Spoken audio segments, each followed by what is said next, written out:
Olá, queridos, espero que todos estejam bem. Eu sou o pastor Israel e nós estamos na caminhada com Jesus, nessa jornada de estudos bíblicos. Estamos lendo o livro de Lucas, lendo e comentando contigo. Espero que você tenha gostado do primeiro capítulo, um capítulo com muitas coisas bacanas. E hoje nós começamos no segundo capítulo, esse tempo de leitura bíblica. Eu falei sobre a importância da leitura bíblica, falei de como esse hábito é saudável para o cristão, como esse hábito é necessário para aqueles que querem ter uma vida desembaraçada. Como eu disse, temos ótimos pastores, pregadores maravilhosos, e muitas vezes nós ficamos somente esperando eles trazerem uma palavra. Nós só precisamos lembrar de uma coisa: para que eles tragam essa palavra, para que eles ministrem palavras maravilhosas, eles fazem a parte deles. Eles sentam, eles estudam, eles oram, eles buscam, eles refletem, e não é pouco. Isso é muito importante para a gente. O tempo devocional, né? Aquele tempo que a gente fala com Deus, que a gente ora, que a gente lê, que a gente estuda, é um tempo que vai mudando a nossa forma de ser, vai mudando a nossa essência, fazendo com que ela chegue cada vez mais perto de Deus. E isso é relevante para o cristão. Então, com essa jornada de leitura, eu quero começar a inserir dentro do teu dia a dia esse hábito de estar investindo tempo, de estar trazendo Jesus para perto por conta da leitura da palavra de Deus. Eu sempre tenho dito isso nas minhas ministrações. Na época de Jesus, você queria encontrá-lo, você saía na rua, você via uma multidão, estava lá Jesus. Como nós encontramos Jesus hoje? Através da sua palavra. Como nós nos enchemos, como nós podemos ter experiências com Deus, quando nós conhecemos Ele mais e mais, através da tua palavra. E hoje, como eu disse, eu quero falar com vocês sobre o livro de Lucas, capítulo 2. Nesse livro nós temos algumas partes, estou dividindo elas em recenseamento, o nascimento de Jesus, Jesus é apresentado no templo, a profecia de Simeão e Ana, a viúva, Jesus é encontrado no templo, Jesus é um menino obediente. Então vamos lá, segue junto comigo aqui, essa leitura muito saudável, muito prazerosa, realmente necessária para as nossas vidas. Conhecer a Jesus através da tua palavra, se encher da presença dele, principalmente marcar as nossas vidas com palavra que serão fundamentais na nossa caminhada cristã, ok? Na medida que você terminar de ver esse vídeo, de refletir e pensar, eu vou te fazer um pedido. Se inscreve no canal, dá um like, caso você tenha gostado, e vem acompanhar esse trabalho, porque vai ser um tempo muito bacana para você e para mim também. Vamos lá.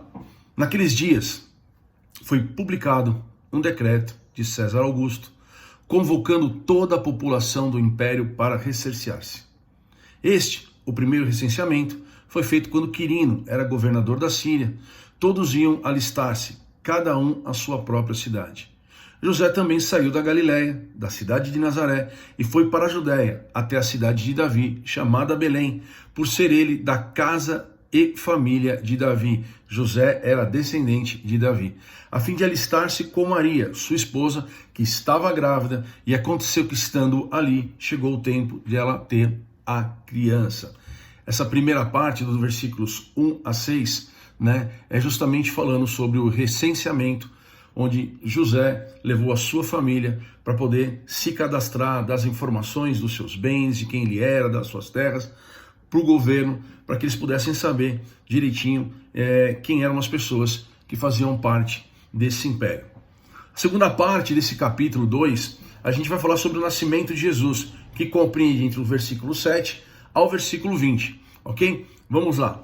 Então Maria deu à luz a seu filho primogênito, enfaixou o menino e deitou-o numa manjedoura, porque não havia lugar para ele na hospedaria. Havia naquela mesma região pastores que viviam nos campos e guardavam os seus rebanhos durante as vigílias à noite. E um anjo do Senhor desceu aonde eles estavam, e a glória do Senhor brilhou ao redor deles, e ficaram tomados de grande temor. E o anjo, porém, lhes disse: não tenham medo. Estou aqui para lhes trazer uma boa nova, de grande alegria, que será para todo o povo. É que hoje, na cidade de Davi, lhe nasceu o Salvador, que é Cristo o Senhor. E isto servirá a vocês de sinal: vocês encontrarão uma criança envolta em faixas e deitada em uma manjedoura. E de repente apareceu com o anjo uma multidão de exército celestial. Glória a Deus, oh aleluia, louvando a Deus e dizendo: glória a Deus nas maiores alturas, paz na terra entre os homens, a quem Ele quer bem.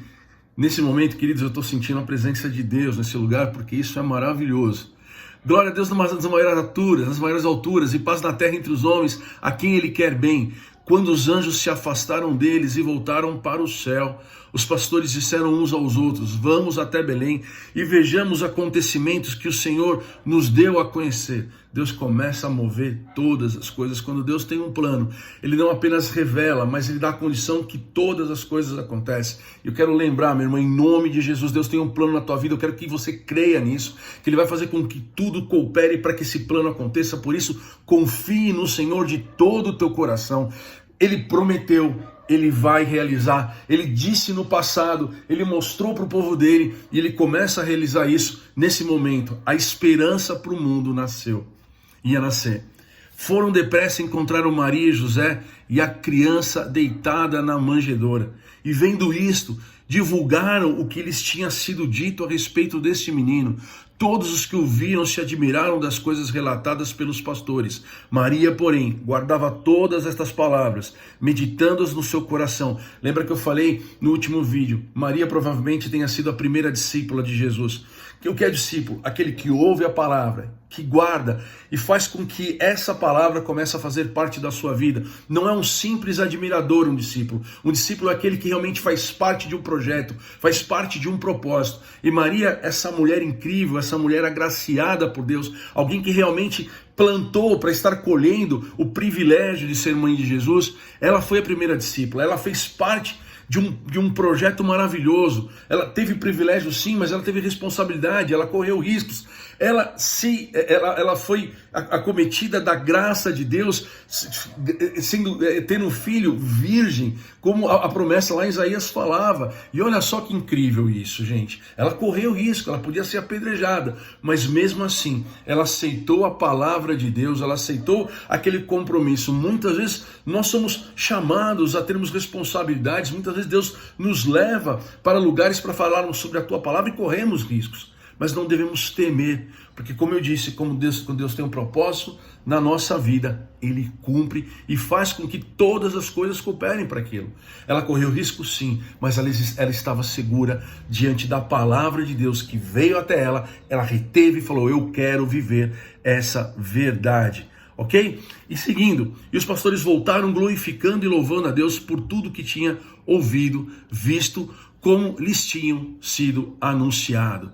O nascimento de Jesus é um dos maiores exemplos de humanidade, da história da humanidade. Porque mesmo sendo Ele Rei eterno, Deus se fez homem e nasceu em uma manjedoura, como nós acabamos de ler, junto com os animais. Lucas capítulo 2, versículo 7, a gente acabou de ler. Há um texto na carta de Hebreus que particularmente é muito lindo. Embora sendo filho, Ele aprendeu a obedecer por meio daquilo que sofreu. Hebreus 5, 8. Ou seja, parte do plano de Deus, do nascimento de Cristo, é que Ele que vivesse as nossas dores, para também entender os nossos sofrimentos. Então Jesus sendo Deus, se transforma em homem e passa por tudo aquilo que nós passamos. Ele tem as mesmas aflições, ele tem as mesmas tentações, ele passa por todas as lutas e ele vence a luta e ele nos convida, na medida que nós estaremos estudando o livro de Lucas e todos os demais livros que Deus nos der a oportunidade de estudarmos juntos, ele nos ensina que nós devemos entender que nele nós temos condições de vencer o pecado, vencer a morte, vencer todas as arguras de Satanás, porque ele é conosco e ele venceu e ele quer que nós vençamos também. Vamos seguir na leitura. Agora eu estou lá em Lucas, eu vou ler Lucas capítulo 2, dos versículos 21 e 33. Jesus, ele é apresentado no templo como de costume, como era uma regra entre eles. Vamos lá. Completando-se os 8 dias para a circuncisão do menino, foi-lhe posto o nome de Jesus, como foi a eles pedido, o qual lhe tinha sido dado pelo anjo antes de nascer. Completando-se o tempo da purificação deles, de acordo com a lei de Moisés, José e Maria o levaram a Jerusalém para apresentá-lo ao Senhor. Como está escrito na lei do Senhor, todo primogênito do sexo masculino será consagrado ao Senhor, ou seja, pertencerá ao Senhor. E para oferecer um sacrifício de acordo com o que a lei diz, a lei do Senhor, 2 rolinhas ou 2 pombinhos. Havia em Jerusalém um homem chamado Simeão, que era justo e piedoso e que esperava a consolação de Israel, e o Espírito Santo estava sobre ele. Nós vemos aqui uma manifestação do Espírito Santo no homem antes de Atos capítulo 2, ou seja, Deus movimentando as coisas através do seu Espírito. Isso também é maravilhoso. A gente vai falar oportunamente sobre o Espírito Santo de Deus agindo na vida das pessoas aqui no livro de Lucas, lá na frente. E fora-lhe revelado, no versículo 26, e fora-lhe revelado pelo Espírito Santo que ele não morreria antes de ver o Cristo Senhor. Movido pelo Espírito, ele foi ao templo. Ou seja, Deus levou Simeão até o templo. Quando os pais trouxeram o menino Jesus para lhes fazerem o que requeria o costume da lei, Simeão tomou nos braços e louvou a Deus, dizendo: ó soberano, como prometeste agora, podes despedir-me em paz, o teu servo, pois os meus olhos já viram a tua salvação, que preparaste à vista de todos os povos, luz para a revelação aos gentios e para a glória de Israel, teu povo. O pai e a mãe do menino estavam admirados com o que fora dito a respeito deles. Olha só que bacana, gente. A gente vê os pastores indo até a manjedoura e eles falam o que aconteceu e os pais ficam ali observando. Novamente Simeão se dirige aos pais e fala todas aquelas palavras, aquilo que tinha sido prometido a ele, uma profecia que ele tinha recebido, que ele não morreria antes de ver o Salvador. E isso acontece, amados. Novamente, a palavra de Deus, ela é uma promessa. A palavra de Deus, ela é algo muito especial. E ela traz essas promessas todas, que elas vão se realizar todas. Por isso nós devemos nos deter na palavra, ler essa palavra com cuidado, com carinho, com qualidade, com tempo de qualidade, para que a gente possa guardar isso. E quando as coisas na medida do tempo forem se revelando, a gente fala: como disse o Senhor, se realizou. De uma forma geral isso acontece, mas também acontece de formas específicas nas nossas vidas, quando Deus mostra alguma coisa sobre a tua família, sobre a tua casa. Meu irmão, nós temos que acreditar no interagir de Deus conosco. Amém? Eu vou seguir aqui agora dos versículos 34 a 39. Simeão os abençoou e disse a Maria, mãe do menino: eis que este menino está destinado tanto para a ruína como para a elevação de muitos em Israel e para ser alvo de contradição, para que se manifestem os pensamentos de muitos corações.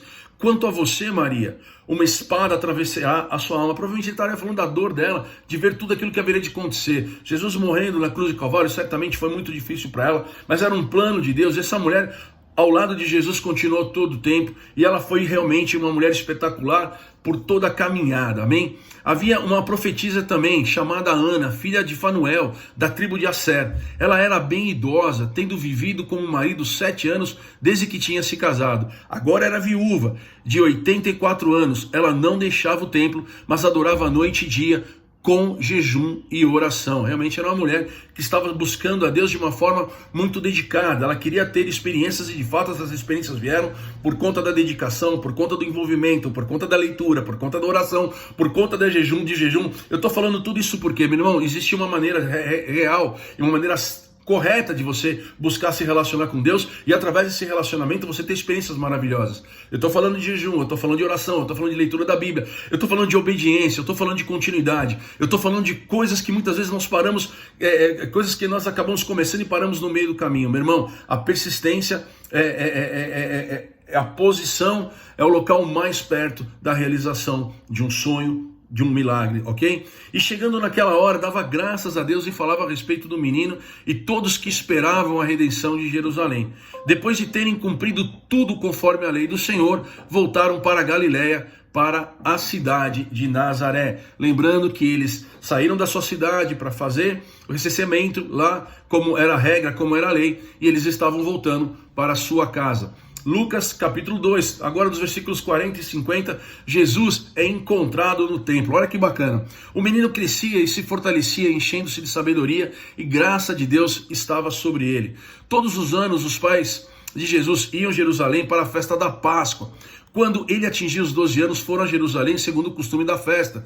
Terminados os dias da festa, regressaram. O menino Jesus ficou em Jerusalém sem que os pais dele soubessem. Pensando, porém, que ele estava entre os companheiros de viagem, andaram um dia inteiro e então começaram a procurá-lo entre os parentes e os conhecidos. E como não encontraram, voltaram a Jerusalém à sua procura. 3 dias depois, acharam no templo, assentado no meio dos doutores, ouvindo e fazendo-lhe perguntas. E todos os que ouviam o menino se admiravam muito de sua inteligência e das suas respostas. Logo que os pais os viram, ficaram maravilhados. E a sua mãe lhe disse: filho, por que você fez isso conosco? Seu pai e eu estávamos aflitos, preocupados à sua procura. E ele respondeu: por que me procuravam? Não sabiam que eu tinha que estar na casa do meu pai? Não compreenderam, porém, as palavras que eles lhes disse. Deixa eu fazer algumas reflexões aqui. A gente vai ver na caminhada de Jesus, e logo no início do ministério, algumas coisas acontecendo. Logo depois de Jesus ser batizado, ele foi levado pelo Espírito Santo para onde? Lá para o deserto, e ali ele foi tentado por Satanás. E como que ele venceu a tentação? Através da palavra de Deus. A palavra de Deus realmente é uma ferramenta muito poderosa, seja de conhecimento, e conhecimento leva a sabedoria, que é a aplicação do conhecimento. A palavra de Deus é uma arma tanto de proteção como de ataque. No caso de Jesus, a palavra de Deus serviu para que ele se protegesse das investidas de Satanás, tanto na sua parte terrena, ou seja, nas questões materiais, que era a fome, na parte emocional, na parte espiritual. Ele teve uma resposta bíblica. Por que Jesus respondeu daquela forma? Poxa vida, o Espírito Santo tocou no coração dele. Nós sabemos que o Espírito Santo toca no coração. Mas aqui tem uma marca muito importante que vai falar sobre como que nós haveremos de ter condições de utilizar a palavra tanto para atacar, ou seja, para conquistar, e como para defender a nossa vida. Continuidade, tempo, muito estudo. A gente vê Jesus nessa passagem onde ele é encontrado no templo, junto com os sacerdotes, junto com os professores. Ali ele sentava e ficava ouvindo aqueles homens que davam conselhos, homens que respondiam muitas perguntas que ele próprio Jesus fazia, e as pessoas ficavam espantadas com as perguntas, eram perguntas corretas. Jesus realmente ficava ali para aprender a palavra de Deus, para se encher da presença de Deus, para se preparar para os próximos passos. Ele era Deus, mas a gente viu que ele se desvazia, da sua divindade e se torna homem, e como homem ele passa por todos os passos que qualquer homem deveria passar, e de fato passa. Ou seja, Jesus conquistou muitas coisas por conta do seu foco, por conta da direção que ele tinha, de obedecer a Deus em tudo aquilo que a ele fora proposto. Nós precisamos aprender com Jesus, que nós devemos ter foco. E foco no quê? Nos planos de Deus. Eu disse há pouco tempo atrás, numa ministração que eu fiz sobre a viúva de Naim, eu não vejo problema nenhum em fazer planos. O grande problema é quando esses planos dão errado e nós não temos Jesus para pedir socorro. Aí a gente se vê como aquela situação da viúva de Naim, onde ela não tem mais o que fazer, apenas enterrar o seu marido, como já tinha outrora enterrado, enterrar o seu filho, e enfim, não só o seu filho, na verdade enterrar toda a sua alegria, que a partir daquele momento ela se tornaria uma mulher miserável. Olha só, mas ela cruzou o caminho de Jesus e Jesus trouxe para ela uma esperança. Por isso eu falo, queridos, os planos devem ser feitos, eles são importantes e a Bíblia nos convida demais a fazermos planos, mas fazermos esses planos no lugar correto, como fala lá em Mateus capítulo 7, nos versículos 24, que nós devemos construir os nossos planos na rocha, que é Jesus Cristo. Amém? Então aqui a gente vê Jesus Cristo construindo a sua vida em torno da palavra de Deus, no conhecimento da palavra de Deus. Ele fica ali no lugar onde as pessoas pregam, falam, oram, ensinam. Amados, a igreja é algo muito importante, porque é na igreja que nós temos a oportunidade de conhecer a palavra de Deus, é na igreja que nós temos a oportunidade de receber bons conselhos, de dar bons conselhos, de ser servido e de servir. A igreja, a gente vai ver lá na frente que há um plano de Deus para as nossas vidas e um lugar especial para aqueles que buscam conhecer a Deus. Aqueles que vão na igreja e aprendem na igreja e vão para o mundo para poder manifestar a graça de Deus, fazer com que Jesus seja conhecido através da tua vida. Gente, isso é maravilhoso. E finalizando, mais 2 versículos. Jesus é um menino obediente. Os versículos 51 e 52, para nós terminarmos a leitura e esses comentários no livro de Lucas. E voltou com ele para Nazaré, e ele era submisso a eles. E a mãe dele guardava todas essas coisas no coração. E Jesus crescia em sabedoria, estatura e graça diante de Deus e diante dos homens. A gente termina essa leitura desse capítulo falando de um menino obediente que se submetia à sua mãe e ao seu pai, submetia às regras a ele estabelecidas. O menino que crescia em sabedoria, estatura e graça diante de Deus e diante dos homens. Esse é o desejo de Deus para as nossas vidas, que nós também possamos crescer a cada dia, sabedoria, estatura e graça, tanto diante de Deus, bem como diante dos homens. E diante dos homens é algo muito importante, porque o nosso testemunho revela a Deus, o nosso testemunho revela quem nós somos em Jesus Cristo, quem é aquele que nos guarda, que nos protege, a nossa essência, o nosso DNA. Por isso, meu irmão, tenha parâmetros de crescimento, procure ver se a sua vida está crescendo a cada dia, se você está caminhando na direção dos planos, das promessas de Deus. Procure saber se você realmente faz com que os homens vejam a Deus através da tua vida, que o teu discurso, que a tua palavra, que os teus atos estejam coerentes com aquilo que a palavra fala. Por isso eu quero te convidar a estar comigo mais e mais vezes nessa leitura, nesse tempo de comentários, onde nós estaremos falando sobre as coisas de Deus, se baseando nessa leitura no livro de Lucas. Volto a pedir para você, se inscreve ali no canal, dê o teu like, faça parte desse projeto, compartilhe com outras pessoas, e eu tenho certeza que você não apenas estará sendo abençoado, mas você vai ter uma baita oportunidade para abençoar. Que Deus te abençoe grandemente, te abençoe de forma generosa, que você tenha um ótimo dia, que você se alegre na presença do Senhor, que a despeito das dificuldades, querido, creia, não permita que as circunstâncias venham a pautar a sua vida, permita sim que a palavra, que a promessa de Deus te dê esperança, que ela sim te motive a um próximo dia. Não fique preocupado, não fique ansioso por conta de coisa alguma, confia no Senhor, faça a tua parte, trabalhe, se dedica, se envolva com as coisas, tenha um testemunho maravilhoso, mas nunca deixe de confiar em Deus, nós dependemos dele. Assim sendo, te deixo um abraço, fique com Deus, até a próxima segunda-feira, a gente vê com o capítulo 3 do livro de Lucas.